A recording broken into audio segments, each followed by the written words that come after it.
Fantasy Premier League captain choices seem straightforward until you dig into the data. Would you believe that the most captained player has blanked in 60% of game weeks this season? Well, that's a fascinating stat that really challenges conventional wisdom. What are you seeing in the numbers for this upcoming game week?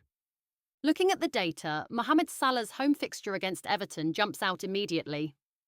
The underlying metrics show Everton have conceded the third most chances from counterattacks this season, and Salah's expected goal involvement at Anfield is nearly double his away numbers. That's quite telling about Liverpool's home advantage. How do you think Everton's recent defensive setup might influence Salah's potential? You know what's interesting? Everton's heat maps show they've been leaving significant spaces on their left side, exactly where Salah operates. Their defensive pressure metrics in that zone are down 40% compared to last season. Let me share something about Antoine Semenyo that caught my eye.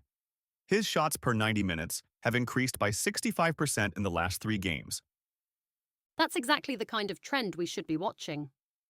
Bournemouth's expected goals have also spiked, and with Newcastle showing signs of defensive fatigue after European matches, Semenyo could be that perfect differential captain.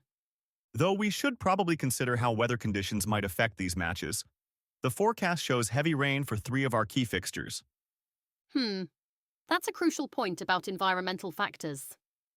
Historical data shows wet conditions actually favour forwards, who rely on positioning over technical skills. Which brings me to João Pedro against Manchester United. Oh, interesting connection. How do Pedro's numbers look in adverse weather conditions? Well, looking at his performance metrics in similar conditions, he's actually shown improved efficiency.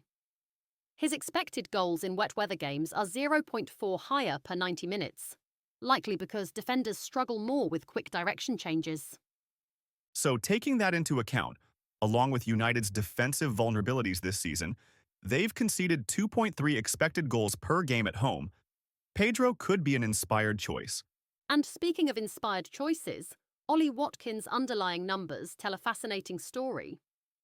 His shot placement accuracy has improved by 30% in the last 3 matches, and Villa's expected goals, when playing against teams with similar defensive structures to Sunderland, average 2.5 per game. Though we should mention the rotation risk factor, especially with European fixtures coming up. Right. The physical performance data shows several key players are showing signs of fatigue. The tracking metrics indicate reduced high-intensity running in the final 30 minutes, which could mean earlier substitutions. Let me add something about ownership percentages that might influence strategy. Salah's ownership among active managers is approaching 65%. That ownership concentration creates an interesting dynamic. If you're chasing in your mini-league, going with a differential like Watkins or Pedro could be the difference maker. The variance in potential outcomes is particularly significant this week. So what's your final analysis on the risk-reward balance for each option? Looking at the complete picture, Salah offers the highest floor with his consistent underlying metrics and favourable fixture. But Pedro's numbers against teams playing high lines like United suggest he could outscore everyone if Chelsea's attacking patterns click. Semenyo represents that sweet spot between differential potential and reliable returns, while Watkins is the pure high-risk, high-reward play, backed by improving performance data. Well, that's a comprehensive breakdown that really helps put the decision in perspective. And remember, whatever choice managers make should align with their overall strategy. The data shows that successful FPL seasons are built on balanced decision-making, rather than always chasing the highest ceiling or playing it completely safe. That's probably the key takeaway. Use the data to inform your choice, but make sure it fits your season-long goals. Exactly right. And next week we'll be back to analyse how these decisions played out and what the new data tells us about emerging trends in captain selection strategy.